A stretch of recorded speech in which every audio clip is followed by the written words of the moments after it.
विगत 15-16 दिनदेखि निरन्तर श्रमदानमा जुटिरहेका छन् दक्षिणकाली नगरपालिका वडा नम्बर 8 को वडा अध्यक्ष यश कुमार वाइबा।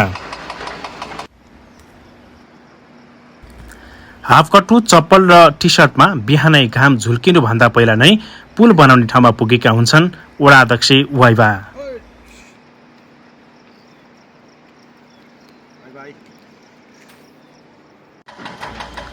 अध्यक्ष वाइबाले आफूसँगै केही युवाहरूलाई पनि श्रमदानमा जुटाइरहेका छन्।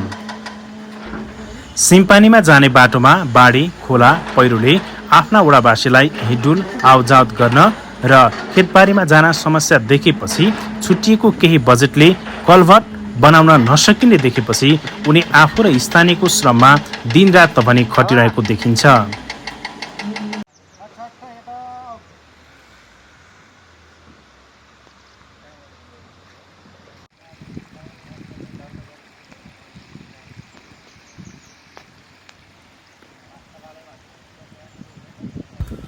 कम बजेटका बावजुद यहाँ पुल बन्ने नबन्ने अन्यल भइरहँदा अध्यक्ष आफ्नो वडावासीलाई कल्भर्ट बनाएर छोड्ने दृढताका साथ लागिरहे। विगत 15-16 दिनदेखि उनी निरन्तर रूपमा श्रमदानमा जुटि नै रहेका छन्।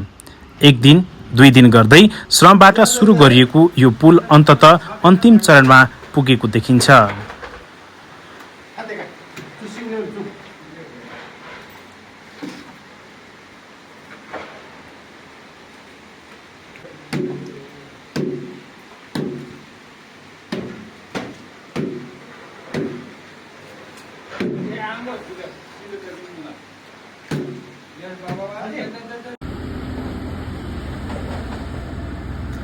खोलामा श्रम गर्दै केही समय वडा कार्यालयमा पुगेर सेवाग्राहीको काम सकेर फेरि खोलामा ढुङ्गा, काठ, फलाम, साबेर उचाल्न पुगिहाल्छन् वडा अध्यक्ष यश कुमार वाइबा।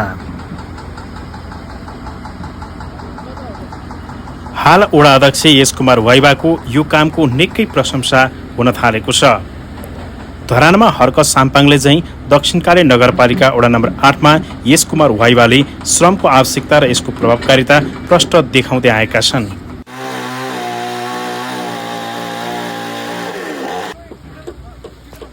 भौगोलिक विकटताले त्यहाँका बासिन्दालाई हिँडुल गर्न र किसानी काम गर्न निकै समस्या भएको देखिन्थ्यो।